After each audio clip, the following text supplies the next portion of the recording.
Hey everybody, welcome to the channel. Thank you for tuning in. Today I want to answer a question that I've been getting for years. It didn't matter if I was driving around in my Supra, my RX-7, my R32 GTR, inevitably this question would always come up. And it'd be, hey, I'm thinking about getting my first race car or tuner car, what car should I get? And I know if you're asking this question, you're already seeing pictures in your head of the drifting like S13s and F14s, 240SXs. You're seeing the S2000s, you're looking at Supras, you're looking at RX-7s, you're looking at GTRs. And the car that I'm going to tell you to get is actually none of those. And this might be a bit of a shocker, and some of you might not like this, but in my opinion, the best first race car or tuner car is the Mazda Miata. Yes, you heard me, the tiny little car Mazda Miata. The one that everybody says looks like a girl's car. The one that people joke about being a hairdresser's car, or as I used to call mine, the over-glorified roller skate. However, that aside, this car is probably the best entry-level sports car out there. Now, after hearing me say Miata, probably one of the first things you're thinking about after you think about how the car looks is how it's not a very impressive car when it comes to horsepower. You know, you're not seeing any Miatas winning world titles on a dyno or at a drag strip, and there's a reason for that. The car only comes with a 1.6 if it's an early level car, or a 1.8 in the later models. But that's not the point at this point in time. You're not trying to put down world records, you're trying to become a solid driver, and the Miata is going to help you do that. So although the Miata is not going to be putting down impressive times in the quarter mile or impressive numbers on the dyno, it does excel in other areas. If you take a look at autocross, it's probably one of the top contenders for autocross. Back when I had my first and my second Miata, they were actually considering creating their own separate heat for Miatas because nobody could touch them as far as the times. They also, with very minimal modifications, can get enough horsepower that you can break the rear tires loose if you're interested in drifting. So not only does the car have many advantages as far as a learning car, but it also has great versatility, so you can kind of go out there and experiment with what type of events that you want to do. Because not only is there autocross and drift, but there's also time attack, which is getting very popular. And I'm a very big fan of the Miata. Has this great little series called the Roadster Cup. You can only compete in Roadsters, and probably about 95% of the people do show up in Miatas. Also, for those of you who are still thinking that the Miata is a slow car, I have personally experienced, I will try and find the video and either cut it into this one or link it above. I was at Mazda Fest up at Streets of Willow, and I watched a 92 Mazda Miata take down a 2015 Time Attack Dodge Viper on Streets of Willow. So, do not underestimate this little car. So in this video, I'm only going to be talking about the first two generations of the Miata. There's actually 4 generations, where you have the first generation, which is the NA. It went from about 91 to 98, and those are the classic ones you see with the pop-up headlights. There's the NB Miata, which came afterwards, started around 1999 and went through, I think, about 2005, and that's where the car got only the slightest bit bigger, but they got rid of the pop-up headlights. Later they went to the NC model, which was a much bigger Miata. In fact, it was pretty much just repurposed RX-8 pans that didn't sell. And then the newest incarnation of the Miata is the ND Miata, and these look like phenomenal Miatas. Everything I've heard about them says they're a real contender of a car like the old Miatas, but I don't have the experience with it. So for this video, I'm only going to be talking about the NA and the NB Miatas. First, I want to talk about the cost of the car. So the NAs I've seen as cheap as $800 and as expensive as $3,500. So really there's a large breadth there depending on what your budget will allow. The NB Miatas I usually see hover around $3,500, some of them get up to about $5,000, and then you can get higher around $7,000 to $14,000 if you're looking at a Mazda Speed Miata, and I'll talk about the Mazda Speed Miata a little bit later. One of the advantages to picking up a starter car this cheap is, one, like I said before, if you crash it, you're not going to cry. But 2, if your budget's much higher than the value of the platform, that means you're going to have extra money left over to pick up whatever performance parts you're going to need to modify the car. And since you didn't break the bank picking up the platform, that means you should have some extra money to get some performance parts. Fortunately, performance parts for the Miata are super cheap compared to other cars.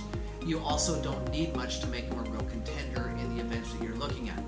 In my opinion, the perfect suspension for the Miata is just simple KYB AGX shocks, which you can get for about $400 for a complete set. And a set of linear springs, I prefer the H&R springs, and you can get those for about $200 for a set. Granted, if you want to get more advanced and pick up full coilovers, the sky is the limit on the price of those, and you're more than welcome to do it. However, the car is a pretty good handling car right out of the box. I don't really feel it needs it, but if you want to go for it, go for it. After that, getting things like exhaust, you have a wide variety. Bora used to put out a good one back in the day. Racing Beat still puts out a good exhaust. You have lots of options on that, also not terribly expensive. Another part that you want to look at is an intake. There's a lot of them still on the market. If you're really lucky, my personal favorite intake for the car was the Jackson Racing cold air induction system. Unfortunately, I don't think Jackson Racing is around anymore, but if you search some of the forums and the Facebook pages, you might get lucky enough to find one of those intakes. If you do, in my opinion, that was the best intake you can get for the car.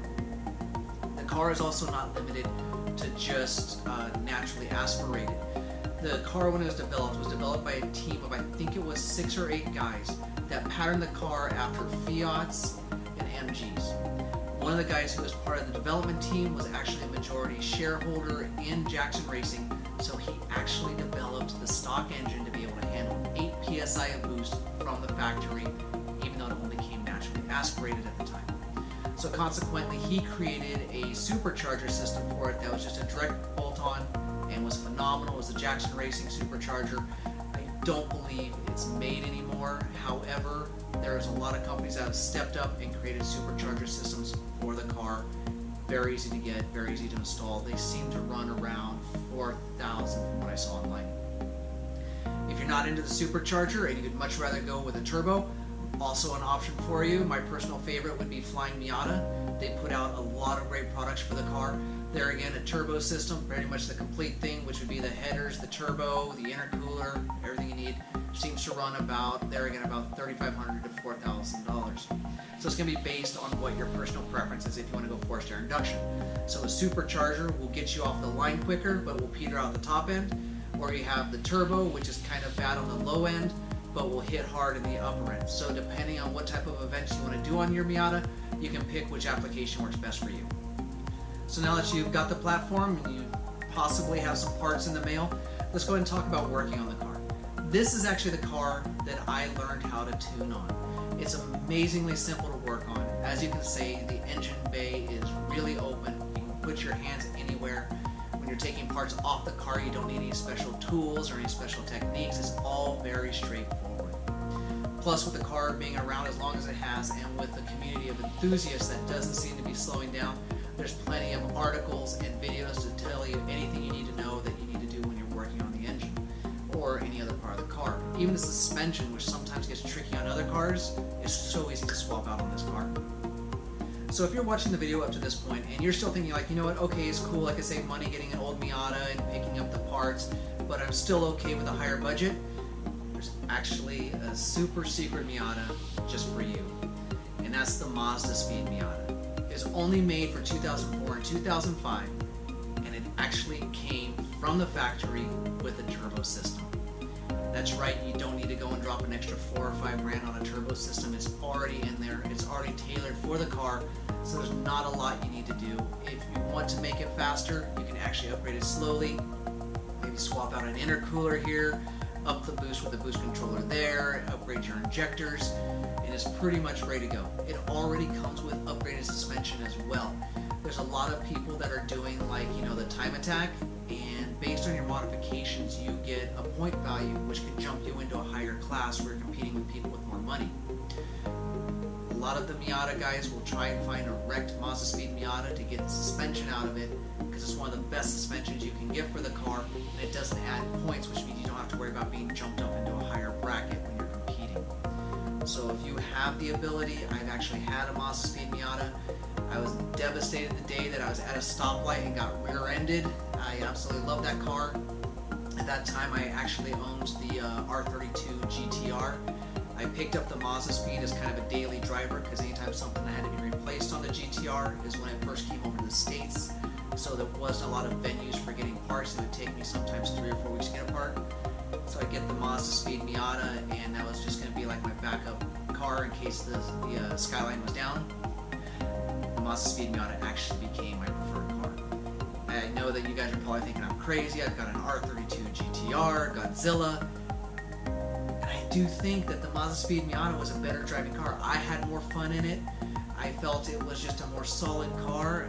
It did everything I needed it to do. So, like I said, if you're considering the Miata and if you have the funds and there's one nearby, definitely take a look at a Mazda Speed Miata.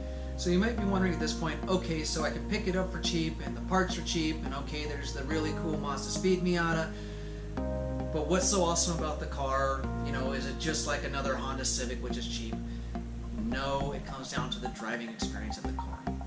There's a few advantages to the car. One, it's super lightweight, which means that your weight to power ratio is much better compared to a lot of cars out there. The fact that the car is so small also works to your advantage. Imagine trying to fit inside of a lane and your car is this wide, you only have so much to go. Now imagine your car is this wide, look how much extra space you have, which makes cornering on it a lot easier. The fact that it's lighter also means that when you have to hit your brakes before going into a corner, you can wait longer before getting off the accelerator on the brake, which makes you faster around the track. The car also corners like a motorcycle pretty much. A lot of people don't know this, but the rear suspension on the Miata is a double offset A-arm suspension, which means they kind of sit like this. Then when you go around a corner and the weight shifts to the outside, the A-arms actually line up. It gives you a form of mechanical all-wheel steering. I remember in my younger days when I was up in Oregon and there's a lot of back roads up there, I would see these corners that said warning 25 miles an hour. I would take them at 45 to 50, wouldn't even think twice, and the tires wouldn't make a sound. And at that point in time, I was just on a set of Dunlops and stock rims. So the car corners like there's no tomorrow. So if you're looking at doing autocross events or time attack or the Roadster Cup I brought up, the car is just absolutely phenomenal. Now if you're one of those people that has the drifting bug, don't overlook the Miata either. With simple modifications, like I said, you throw a turbo on there or a supercharger, or like I said, you can get the Mazda Speed Miata. There's enough horsepower in that engine to break those rear tires loose so you can get an overspin, which means you get that oversteer that everybody's looking for when it comes to drifting. Plus, like I said, with a drifter, your chances of crashing are even higher, so when you do make contact with that wall or that clipping point, you're not going to cry as hard when you got to take the car home and fix it. So at this point in time, hopefully I've kind of sold you on the Miata, and you're starting to wonder which one you should be looking at. And that's really just going to come down to you and your budget. If you want to keep it on the cheap side, definitely look at an NA Miata, you know, like I said, 91 to about 99.